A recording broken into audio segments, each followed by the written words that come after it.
Bienvenue à tous dans cette seconde vidéo consacrée à l'upload d'images avec API Platform sur Symfony et le bundle Vitch Uploader, où nous allons détailler comment uploader plusieurs images en une seule requête.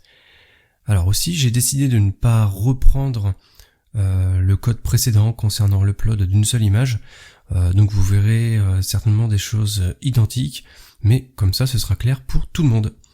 Donc pareil, je vous invite à cloner le dépôt GitHub, le lien se trouve en description, on retrouve notre application Symfony avec pour le moment une seule entité, products, avec le nom du produit.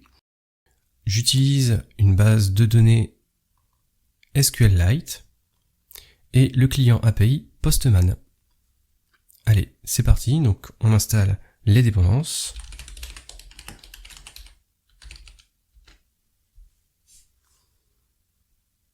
Voilà, on peut faire, tout comme la vidéo précédente, un petit essai pour s'assurer que tout fonctionne.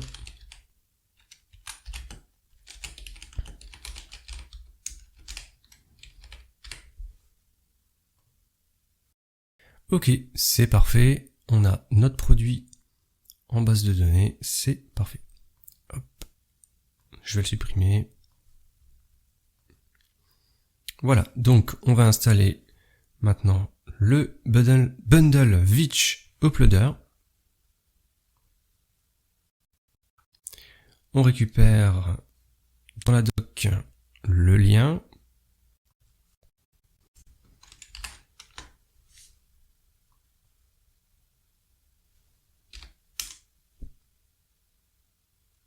Voilà. On va configurer le bundle.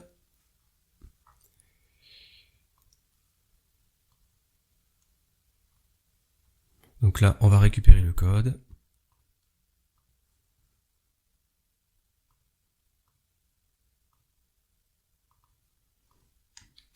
On va le placer dans le fichier vitchuploader.yaml. Alors, on va effectuer une toute petite modification ici. Cette configuration, elle concerne l'upload d'image sur une entité products. Nous, comme on va créer une nouvelle entité, image products, ici on va modifier, on va rajouter images products, voilà. Alors vous verrez après exactement pourquoi on fait ça, mais ça permet de mapper la configuration de Vitch sur l'entité. Ici, c'est pour récupérer le lien, l'URL d'image plutôt. Là, on indique l'endroit dans lequel les images vont être stockées, et cette ligne permet à Vitch Uploader de générer des noms uniques pour les images téléchargées. Ensuite, on va configurer API Platform pour recevoir globalement le format multipart et JSON-LD, API Platform.yaml, et on rajoute les formats. Voilà. Alors ensuite on va créer l'entité image products. Donc je vais utiliser les makers. Alors nous aurons besoin d'un champ name pour le nom de l'image. Ensuite on aura besoin d'une propriété. Alors on va redescendre, on va avoir besoin d'une propriété update at, donc on va le rajouter. On va avoir aussi besoin de la relation avec notre produit. Donc c'est une relation avec l'entité products. Ici, on est dans le cas many to one, puisque une image sera reliée, disons chaque image seront reliées à un produit, et un produit pourra être relié à plusieurs images. Donc many to one.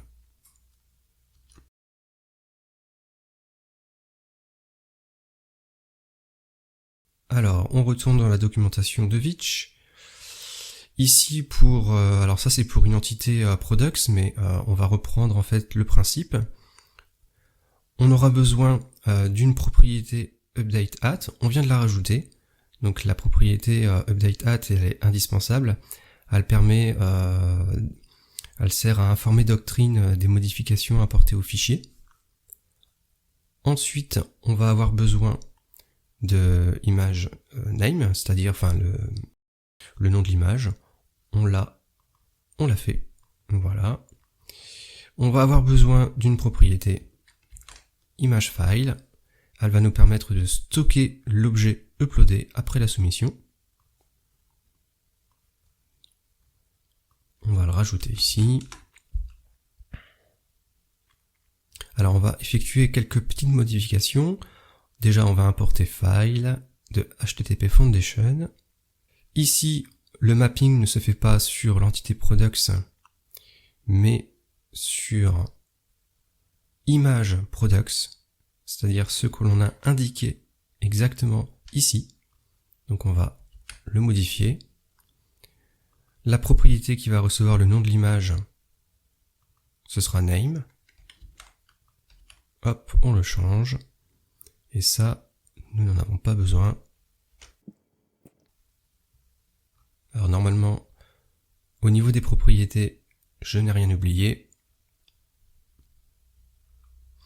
On va récupérer le getter-setter de getImageFile et setImageFile. Voilà, et il nous reste une dernière chose, c'est indiquer à Vitch que l'entité est uploadable. Donc, image products. Voilà. Donc là, je pense que nous n'avons rien oublié. On va effectuer la migration. On va vérifier en base de données. On a bien notre table image products avec ID, la relation ici, le nom de l'image et le champ updateAt. Ça me paraît tout bon. Alors, tout comme l'upload d'une seule image, on va devoir gérer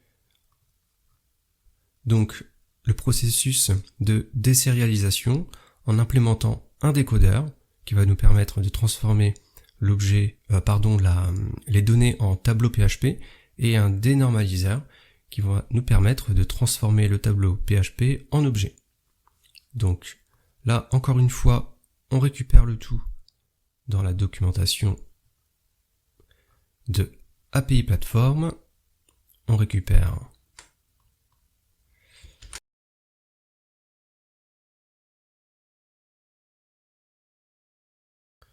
le contenu du dénormaliseur.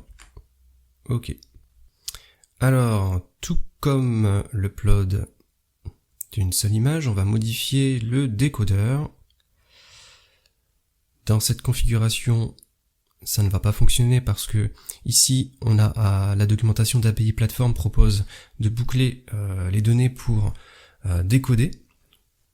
Mais étant donné que nos données vont être de simples chaînes de caractères, notamment pour le nom du produit, cette fonction ne va pas fonctionner. Donc je vous montre. Alors on va faire un dump. Une parenthèse en trop. Hop. Ici dd. C'est pas request. Plutôt ça. Voilà. Ici, on va mettre une réponse en LD-JSON. Onglet Form Data. Ici, ça va être image file, sans oublier les deux crochets, puisque ici on est dans le cas d'upload de plusieurs images.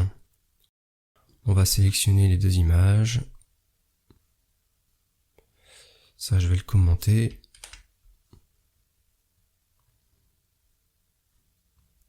Alors, Alors donc voilà, donc comme vous le voyez, on a les données séparées avec le tableau et mon produit name. Bon, donc inutile de décoder les données, on va simplement les retourner.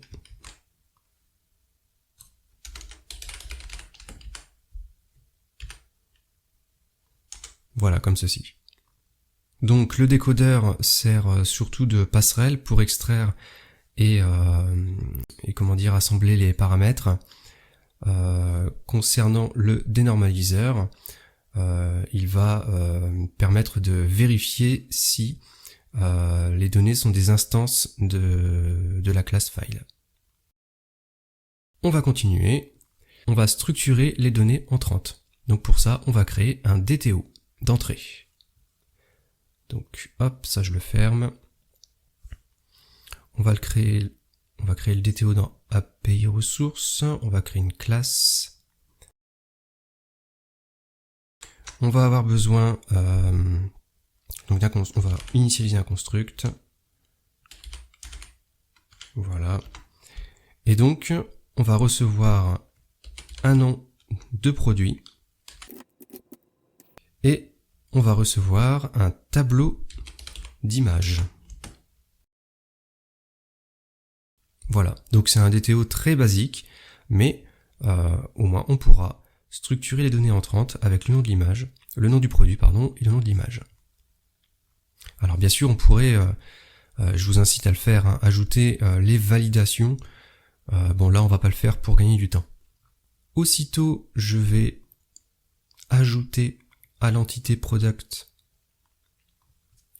les données entrantes vont provenir de la classe product image request DTO.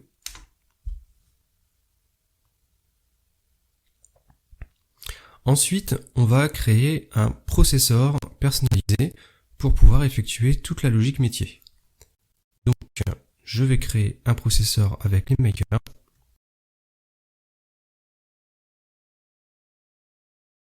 Voilà. Donc, on va commencer déjà par ajouter un construct. On va vouloir récupérer l'Entity Manager Interface. Alors ensuite, on va déjà voir un petit peu comment les données se présentent. On va ajouter un petit DD ici. Alors avant de soumettre, il faut absolument indiquer à Products que les données vont être traitées via un processeur. Voilà. Donc là, on va soumettre de nouveau les données. Tout à l'heure, elles étaient séparées entre elles. Et là, elles sont assemblées grâce au décodeur. Donc voilà, on a le nom du produit, name, image file, avec les deux images. Pour l'instant, elles ne sont pas traitées. Donc, on va ajouter toute une logique métier pour enregistrer un produit, enregistrer les images. Donc,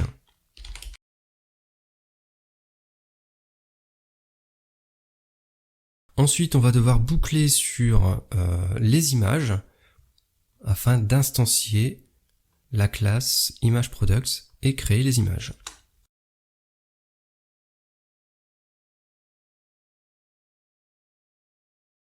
Et on va utiliser la méthode de l'entité product que l'on a ici.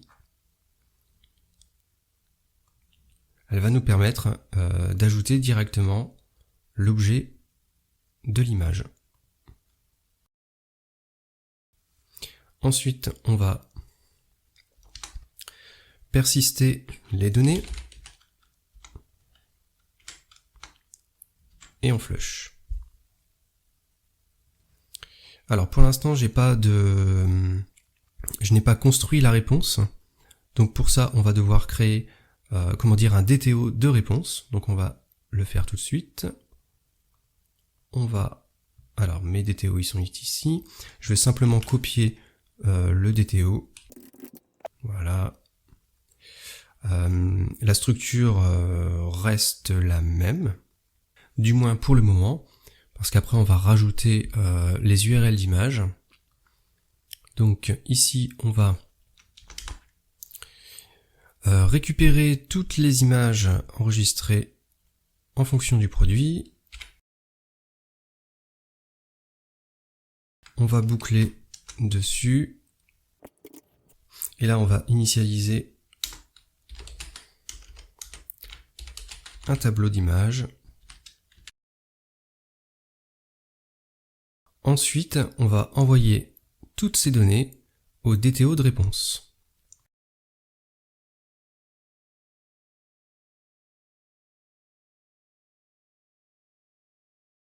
Et ensuite, on retourne le tout.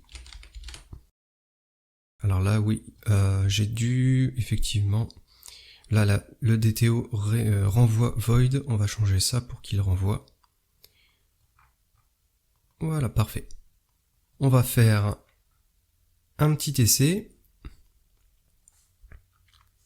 Alors, donc, on reprend ça, on renvoie. Alors, une petite erreur, qu'est-ce qui se passe? Multiple non persisted new entities. Ah oui, d'accord, oui, je crois savoir ce que c'est. Alors, entité products.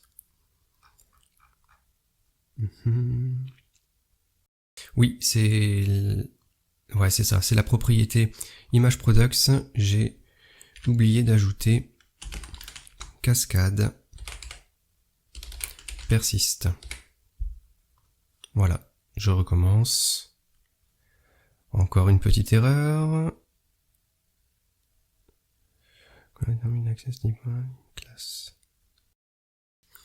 Alors, au niveau de products, qu'est-ce que j'ai oublié? Et bien évidemment, j'ai oublié de lui indiquer de quelle manière les données vont être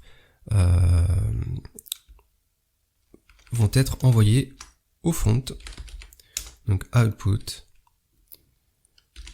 product, images, response DTO class. Encore un petit essai. Alors, donc l'erreur venait d'ailleurs, c'est au niveau de l'entité image file property name. Ouais, j'ai rajouté le $, voilà, bon. Voilà, et là ça fonctionne. Ok, parfait. On va vérifier tout ça. Alors, dans la table Products, on a notre produit.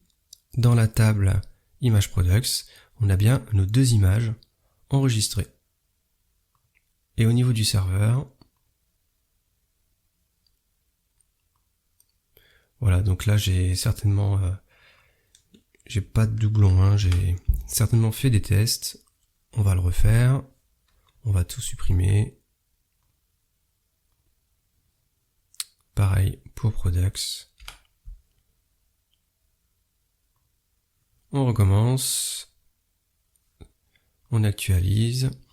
On a le produit. Nous avons les images enregistrées et ici les deux images. Alors on pourrait améliorer un petit peu les choses en ajoutant des URL d'images. Alors, il y a plusieurs façons de le faire. On pourrait éventuellement ajouter une constante, par exemple une constante URI, et ici on peut ajouter l'URL de cette manière, et à partir de là on peut rajouter en fait un tableau d'URL d'image. On peut aussi s'y prendre différemment. On peut façon de parler, parce qu'on peut ajouter un normaliseur, c'est-à-dire agir sur le processus de sérialisation en implémentant un normaliseur personnalisé. Donc c'est ce qu'on va faire. Alors je vais déjà enlever la constante. on va aller dans la documentation d'API Platform, on va récupérer un normaliseur. Voilà, donc on va récupérer, hop, on va créer le fichier. Alors on peut pas laisser le code tel quel, il va falloir effectuer quelques petites modifications. Alors déjà, ici, on n'est pas sur la classe MediaObject, mais notre DTO de réponse, donc products response DTO. Et ici, la même chose. Alors donc, là, le normaliseur nous donne un exemple de la façon dont on pourrait récupérer l'URI, c'est-à-dire l'URL des images, mais on ne va pas pouvoir utiliser cette façon parce que l'objet en question pour la méthode resolveURI doit être un objet, une classe uploadable dans le contexte de Vite. Or nous, l'objet c'est le DTO de réponse. Donc on ne peut pas utiliser cette manière, donc on peut s'y prendre différemment. On peut éventuellement, comme je l'ai proposé pour le processeur, on peut aussi directement ajouter l'URI dans le fichier service.yaml. Donc ici on peut ajouter et ensuite on va l'injecter dans le construct du normaliseur. Alors ça je vais le retirer, on n'en aura pas besoin. Je récupère le namespace et en argument on va lui indiquer une variable URI-préfixe et on va copier ceci avec les pourcentages. Donc là normalement ça devrait être correct. Et dans le construct, on récupère l'URI préfixe. Ensuite, on va boucler sur les images de l'objet. Avant cela, il va falloir ajouter une propriété image URL. On va l'initialiser à un tableau vide. Oups. Et donc là, on va boucler sur l'objet. Alors, on peut éventuellement déjà déboguer un petit peu pour voir comment les choses se présentent.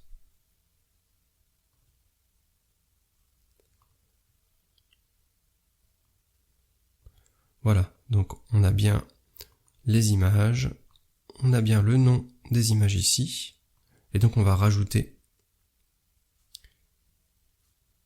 les URL d'images.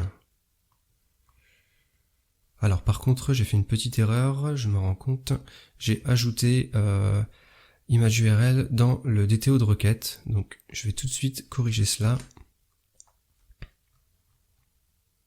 C'est dans le DTO de réponse. C'est pour ça ici que on ne voit pas image URL. Alors, hop, on recommence. Voilà, donc là on voit bien le tableau vide. On va donc alimenter tout cela. On va donc boucler sur Object.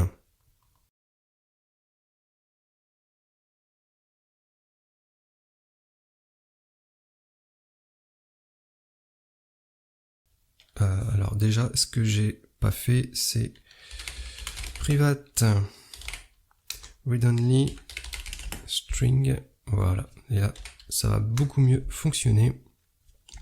Et là, on concatène avec image. On recommence. Et là, on a bien les URL d'images. Voilà, donc c'est une manière de faire. Il en existe certainement d'autres. Si quelqu'un a la solution pour récupérer dynamiquement l'URI préfixe qui est indiqué dans la configuration de Vitch, eh bien n'hésitez pas à me le faire savoir parce que pour le moment je n'ai pas encore trouvé. En attendant, on peut utiliser plusieurs façons de faire et notamment indiquer directement l'URL. Alors là je me rends compte qu'il n'y a pas le slash, donc ici je l'ai oublié, on le rajoute et ainsi on a des URL cohérents. Voilà. Je vous remercie d'avoir suivi cette vidéo et je vous dis à bientôt.